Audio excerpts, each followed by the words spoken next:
ବୁଦ୍ଧି ଥିଲେ ଉପାୟ ମିଳେ। ଗୋଟିଏ ଜଙ୍ଗଲରେ ଘରମଣି ନାମରେ ଗାଈଟିଏ ରହୁଥିଲା। ଥରେ ଘରମଣି ଜଙ୍ଗଲରେ ଚୋରୁ ଚୋରୁ ବାଟବଣା ହୋଇଗଲା।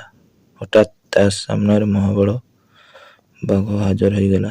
ଘରମଣିକୁ କହିଲା, ମୁଁ ତୋତେ ଖାଇବି। ଘରମଣି ବହୁତ ଡରିଗଲା। ବୁଦ୍ଧି ଖଟାଇ ଏକ ଉପାୟ ପାଞ୍ଚିଲା। ବାଘକୁ କହିଲା, ଆପଣ ହେଲେ ରାଜା। କେତେ ଜୀବଜନ୍ତୁ ଖାଇ ମୁହଁ ଦାନ୍ତ ଅସନା ହୋଇଯାଇଥିବ। ଆପଣ ଯାଆନ୍ତୁ, ପ୍ରଥମେ ଝରଣା ପାଣିରେ ମୁହଁ ଧୋଇବେ ଏବଂ ଝରଣା କୂଳର ମୁଗୁନି ପଥରରେ ଦାନ୍ତକୁ ପଜେଇ ଆସି ମୋତେ ଖାଇବେ। ଠିକ୍ କହିଲୁ, କହି ବାଘ ଯେମିତି ଝରଣା କୂଳକୁ ଯାଇଛି, ଘରମଣି ଛୁ ମାରିଲା। ହେଲେ ଯାଉ ଯାଉ ସନ୍ଧ୍ୟା ହୋଇଗଲା ଏବଂ ଘରମଣି ଗୋଟିଏ ଗୁମ୍ଫାରେ ଆଶ୍ରୟ ନେଲା। ସେଇଟା ଥିଲା ସିଂହର। ସିଂହ ଯେମିତି ଗୁମ୍ଫାରେ ପଶିଛି, ଦେଖିଲା ଅନ୍ଧାରରେ ଆଖି ଦୁଇଟା ଚକ୍ ଚକ୍ କରୁଛି। ଗର୍ଜନ କରି ପଚାରିଲା, କିଏରେ ତୁ?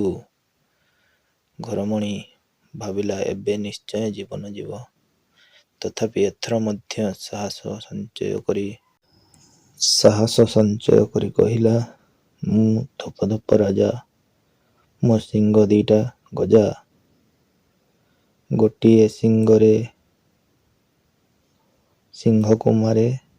ଏହା ଶୁଣି ସିଂହ ପ୍ରାଣ ବିକଳରେ ସେଠାରୁ ଯାଇ ଆଉ 5ଟା ସିଂହକୁ ଧରି ଆସିଲା। ତାଙ୍କ ଗର୍ଜନରେ ଗୁମ୍ଫା ଥରି ଉଠୁଥାଏ। ଘରମଣି ଛାତିକୁ ଦମ୍ଭ କରି କହିଲା, ଏ ସିଂହ, ତୋତେ 10ଟା ସିଂହ ଆଣିବାକୁ କହିଥିଲି। ତୁ କ'ଣ 5ଟା ଆଣିଛୁ?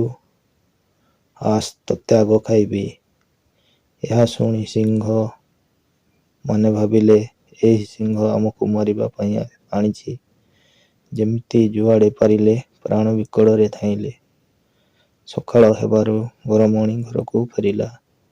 ନିଜ ଉପସ୍ଥିତ ବୁଦ୍ଧି ଯୋଗୁଁ ଘରମଣି ନିଜଠାରୁ ଅଧିକ ଶକ୍ତିଶାଳୀ ଜନ୍ତୁଙ୍କ ମଧ୍ୟରୁ ଜୀବନ ବଞ୍ଚାଇ ପାରିଲା। ଭଲ ଲାଗିଥିଲେ ଭିଡ଼ିଓଟିକୁ ଲାଇକ୍ କରିବେ ଓ ୟୁଟ୍ୟୁବ୍ ଚ୍ୟାନେଲଟିକୁ ସବସ୍କ୍ରାଇବ୍ କରିବେ ଓ ବେଲ୍ ଆଇକନଟିକୁ ଅନ୍ କରି ଦେବେ।